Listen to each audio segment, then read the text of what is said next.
প্রিয় ভিউয়ার্স, আসসালামু আলাইকুম।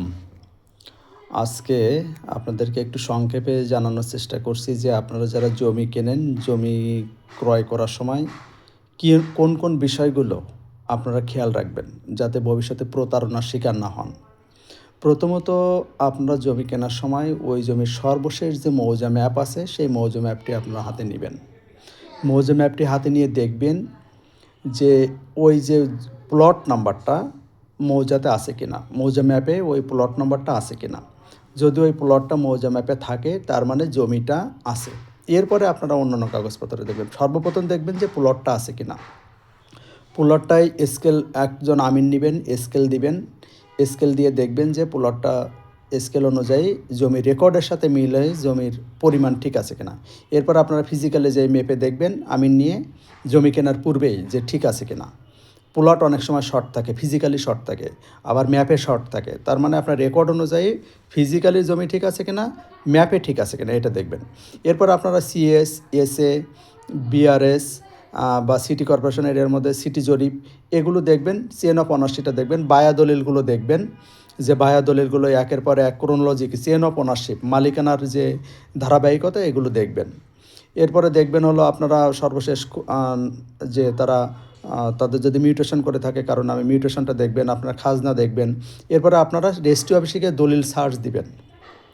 দলিল সার্চ দিয়ে দেখবেন, ধরেন আপনি মিস্টার আব্দুর রহিমের কাছ থেকে আপনি জমি কিনছেন। এই আব্দুর রহিম বিগত 10, 15, 20 বছর আগে তিনি মালিকানা অর্জনের পর থেকে, আব্দুর রহিম মালিকানা অর্জনের পর থেকে, জমির মালিক হওয়ার পর থেকে কারো কাছে জমি বিক্রি করছে কিনা তার নাম দিয়ে সার্চ দিবেন।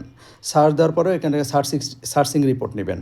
এরপরে উনি কোনো জমি বন্ধক রাখছে কিনা, উনি কোনো জমি বিক্রি করছে কিনা, কোনো ব্যাংকে দিয়েছে কিনা, এগুলো আপনি সব পেয়ে যাবেন। এরপরে আপনি দেখবেন যে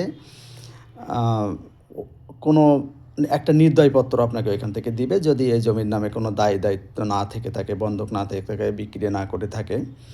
এরপরে আপনি এই সমস্ত বিষয়গুলো দেখার পরে আপনি যখন জমিটা দলিল করবেন তখন দলিলটা আপনি নিজে অন্যান্য কাগজপত্রের সাথে মিলাই দেখবেন যে দাগ, খতিয়ান, মৌজা সব আপনার নাম, জাতীয় পরিচয়পত্র অনুযায়ী ঠিক আছে কিনা, আপনার নামের বানানে কোনো সমস্যা আছে কিনা, আপনার পিতার নামের বানানোর সাথে কোনো সমস্যা আছে কিনা, অথবা যার কাছ থেকে জমি কিনছেন তার রেকর্ডে একটা নাম, এনআইডিতে একটা নাম এবং তার দলিলে আর এক নাম। সেক্ষেত্রে তাকে একটা তিনি যে একই এই ৩ নামের ব্যক্তি যে একই ব্যক্তি সেই নামে আপনি ইউনিয়ন পরিষদ অথবা চেয়ারম্যান অথবা পৌরসভার মেয়রের কাছ থেকে একটা প্রত্যয়নপত্র নেবেন যে তিনি একই ব্যক্তি।